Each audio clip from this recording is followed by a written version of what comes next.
Nephew Iran میں مرغی کی قیمتوں میں اضافے کو ایک کامیاب کہانی کے طور پر پیش کرتا ہے۔ پولٹری میڈیسنز پر پابندی نے مرغیوں کے گوشت کی پروڈکشن میں قلت پیدا کی۔ ہر اس شے کی پیداواریت کو ٹارگٹ بنایا جس کی قلت سے عوام کو تکلیف پہنچے اور حکومت پر دباؤ بڑھے۔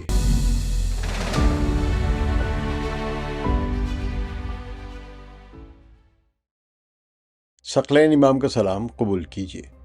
ایران پر امریکی استعماریت کی جانب سے عائد اکنامک سینکشنز پر ہم 3 حصوں پر مشتمل ایک سیریز پیش کر رہے ہیں، جس کا حصہ اول پیش کیا جا چکا ہے۔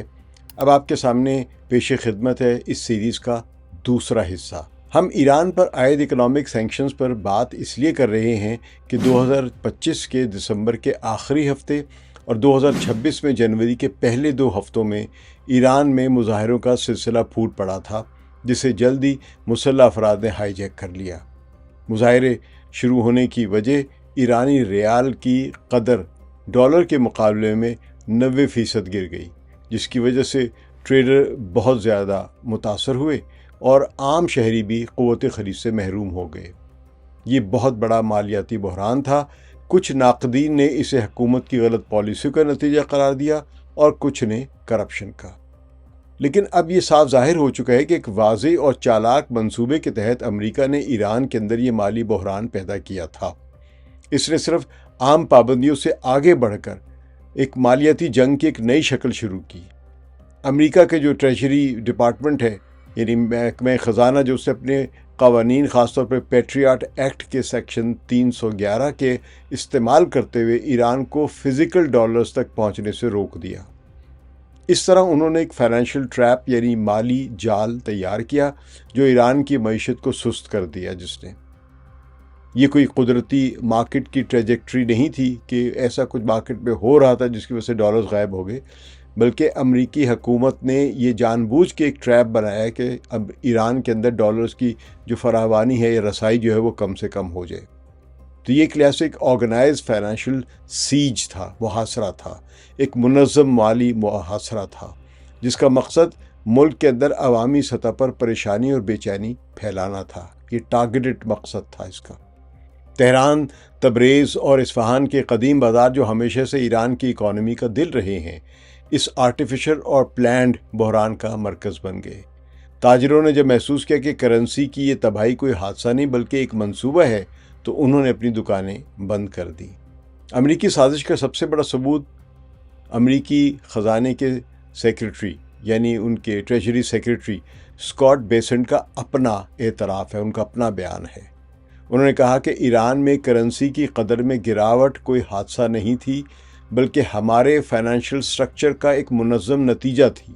اسکاٹ بیسنٹ کا یہ اعتراف اس بات کو واضح کرتا ہے کہ امریکہ کا دی آرٹ آف سینکشنز در حقیقت اکنامک انسٹیبلٹی یعنی معاشی عدم استحکام کو ہتھیار بنانا ہے تاکہ عام ایرانیوں کی روزمرہ کی زندگی کو امریکہ اپنے سیاسی مقاصد کے لیے استعمال کر سکے۔ سینکشنز کا یہ نظام 1979 سے شروع ہوا تھا، مگر اس میں زیادہ دم گھٹنے والی سختی سن 2010 سے بڑھتی ہے۔ سن 2010 کی دہائی نے ایران پر امریکی سینکشنز کے ایک نئے، زیادہ کوآرڈینیٹڈ اور سائنٹیفک انداز میں ایک میکسیمم پریشر کے دور کا آغاز کیا۔ یہ دور اس لحاظ سے انوکھا تھا کہ اس نے معاشی جنگ کو ایک پریسیشن ٹول میں تبدیل کر دیا۔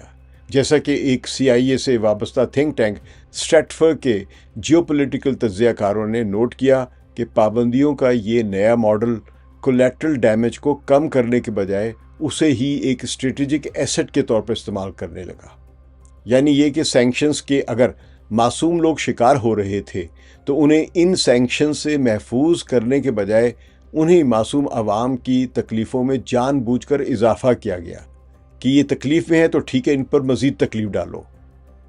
امریکی کانگریس کے 2012 اور 2011 کے ایک national defence authorisation act NDAA کے سیکشن 1245 جسے Iran freedom and counter proliferation act بھی کہا جاتا ہے، اس نے ایران کے سینٹرل بینک اور دیگر ایرانی فائنینشیل انسٹیٹیوشنز کے ساتھ کاروبار کرنے والی کسی بھی غیر ملکی تنظیم پر پابندی کا اطلاق کیا۔ اس کا فوری اثر یہ ہوا کہ ایران کو گلوبل فائنینشیل سسٹم سے عملی طور پر نکال دیا گیا۔ ورلڈ بینک کے 2012 کے اعداد و شمار کے مطابق اس برس ایران کی جی ڈی پی میں 6.6 کی کمی واقع ہوئی۔ آئی ایم ایف کی ایک رپورٹ کے مطابق ایران کی تیل کی آمدنی ایک سال کے اندر 95 ارب ڈالر سے گھٹ کر 69 ارب ڈالر رہ گئی۔ 2015 کے ایک joint comprehensive plan of action JCPOA اس کے معاہدے کے بعد ایک مختصر سینکشنز کا ریلیز کا دور آیا تھا۔ تاہم 8 مئی 2018 کو صدر ٹرمپ کے اس معاہدے سے یک طرفہ دستبرداری نے میکسیمم پریشر کیمپین کے نام سے ایک نئی قسم کی اکنامک وار یعنی معاشی جنگ کا آغاز کیا۔ امریکہ کے محکمہ خارجہ کی ایک پالیسی بیان کے مطابق اس کا مقصد ایران کی اکانومی کو ایک مکمل طور پر مفلوج کرنا تھا، کرپل کرنا تھا، اور اس کی حکومت کو نیگوسیشن ٹیبل پر لانا تھا۔ اس پالیسی کا سب سے زیادہ تباہ کن ہتھیار تیل کی ایکسپورٹ پر پابندی تھی۔ انٹرنیشنل انرجی ایجنسی کے اعداد و شمار دکھاتے ہیں کہ ایران کی تیل کی برآمدات اپریل 2018 میں 2.5 ملین بیرل ڈیلی تھی، یومیہ تھی، تو وہ گر کر جون 2019 میں صرف 4 لاکھ بیرل یومیہ ہو گئی۔ امریکی ٹریجری ڈپارٹمنٹ یعنی محکمہ خزانہ کے office of foreign asset control, اس نے ایک نئے طریقہ کار کو انٹروڈیوس کرایا ہے، جو وہ کیا تھا کہ ٹینکر ٹریکنگ وایا سیٹلائٹس اور انشورنس بین کو استعمال کرتے ہوئے یہاں تک کہ تیسری دنیا کے ممالک کو بھی دھمکی دی گئی کہ وہ ایران سے تیل خریدیں گے تو ان پر بھی پابندیاں لگ سکتی ہیں۔ اس معاشی دباؤ کا براہ راست اور تباہ کن اثر ایرانی عوام کی روزمرہ زندگی پر پڑا۔ سینٹرل بینک آف ایران کی 2019 کی سالانہ رپورٹ کے مطابق ایران کا سالانہ افراطی ترین انفلیشن کی شرح 41.2% تک پہنچ گئی۔ ایرانی کرنسی ریال نے ڈالر کے مقابلے میں 2018 سے 2019 میں اپنی قدر جو ہے وہ 70% کھو دی۔ تو ایران کی جو پارلیمنٹ ہے اس کے پلان اینڈ بجٹ کمیشن کی 2019 کی ایک تحقیق نے اندازہ لگایا کہ صرف ایک سال میں یعنی 2018 اور 2019 کے دوران 30 لاکھ سے زیادہ ایرانی پاورٹی لائن سے نیچے چلے گئے۔ ورلڈ انیکوالٹی لیب ایک تھنک ٹینک ہے، اس کی 2020 کی ایک رپورٹ کے مطابق ایران میں معاشی عدم مساوات یعنی جینی کوایفیشنٹ، یہ ایک معیار ہے جس کے تحت آمدن میں فرق کو سمجھا جاتا ہے۔ تو اس جینی کوایفیشنٹ کے میں 2010 کے بعد سے 20% اضافہ ہوا۔ یہ غربت میں اضافے اور دولت کی تقسیم میں عدم مساوات کے اشاریے بنتے ہیں۔ اکنامک سینکشنز کی انسانی صحت پر پڑنے والے اثرات ایک خاموش قتل عام کے مترادف تھے۔ برطانوی ریسرچ میڈیکل جرنل ہے دی لانسٹ، اس میں 2019 میں شائع ہونے والی ایک تحقیق جس میں Tehran university of medical sciences کے ریسرچرز بھی شامل تھے، اس میں بتایا گیا کہ پابندیوں کے باعث ادویات کی سپلائی چین میں رکاوٹوں کی وجہ سے کینسر کے مریضوں کی 5 سالہ سروائیول ریٹس میں 15 سے 22% تک کمی واقع ہوئی۔ یعنی کینسر کے وہ مریض جنہوں نے 5 برس تک زندہ رہنا تھا، میڈیسن میں کمی کی وجہ سے 15 سے 20% مریضوں کی اموات ہوئی۔ خاص طور پر ایپیڈرمولائسس بولوسا جس کو EB کہتے ہیں، اس کے مریضوں میں جنہیں بٹرفلائی چلڈرن بھی کہا جاتا ہے، ان کے لیے حالات انتہائی خراب ہو گئے۔ ایران EB فاؤنڈیشن کے اعداد و شمار کے مطابق امریکی سیکنڈری سینکشنز کے خوف سے سویڈن کی کمپنی ہیلتھ کیئر کے خصوصی ایک میپلکس بینڈیج کی ترسیل یعنی سپلائی جو تھی وہ بند ہو گئی، اور اس کے بند ہونے سے EB مریضوں میں انفیکشن اور اموات کی شرح میں 40% اضافہ ہوا۔ ورلڈ ہیلتھ آرگنائزیشن یعنی WHO اور ایرانین منسٹری آف ہیلتھ میں سن 2020 کے مشترکہ سروے میں یہ بات سامنے آئی کہ 20% سے زیادہ ضروری ادوائیں یعنی لائف سیونگ ڈرگز جو ہیں، جس میں آپ کے لیے کیمو تھراپی ڈرگز ہیں، انسولین ہے اور کارڈیو ویسکولر میڈیسنز وغیرہ ہیں، ان کی سپلائی میں سنگین قلت آ گئی تھی۔ تعلیم اور تحقیق کا شعبہ بھی بری طرح متاثر ہوا۔ ایران کی وزارت سائنس، ریسرچ اور ٹیکنالوجی کی 2021 کی رپورٹ کے مطابق پابندیوں کی وجہ سے انٹرنیشنل معیار کے ریسرچ میگزینز اور جرنلز جو تھے ان تک ایرانی یونیورسٹیوں کی ایکسس 60% کم ہو گئی۔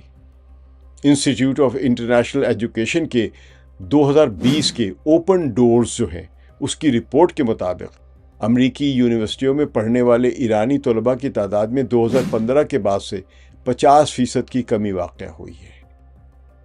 یہ سب پابندیوں کے نتیجے تھے۔ فوڈ سیکیورٹی کا مسئلہ انتہائی سنگین شکل اختیار کر گیا۔ United Nations Food and Agriculture Organisation FAO کی 2021 کی ایران پر خصوصی رپورٹ میں نشاندہی کی گئی کہ پابندیوں کے باعث ایگریکلچر انپٹس کی درآمد میں رکاوٹوں کے سبب خوراک کی پیداوار میں 15% تک کمی واقع ہوئی۔ اس رپورٹ میں یہ بھی کہا گیا کہ 5 سال سے کم عمر کے جو تھے بچے وہ 10.8% غذائی قلت کا شکار ہیں۔ ایران ویٹرینری آرگنائزیشن کے اعداد و شمار بتاتے ہیں کہ پولٹری فیڈ درآمد کرنے میں دشواریوں کے باعث مرغی کی پیداوار 25% گر گئی، جس سے گوشت کی قیمتوں میں بے انتہا اضافہ ہو گیا۔ یہاں ہمیں ایک مرتبہ امریکہ کی اکنامک سینکشنز کی سوشیوپیتھک پالیسیوں کے پہلو پر پھر ایک بات کرنی ہوگی، نظر ڈالنی ہوگی، یعنی رچرڈ نیفیو کا فلسفہ پین مینجمنٹ، یعنی تکلیف کو ایک آرٹ میں بدل دینا۔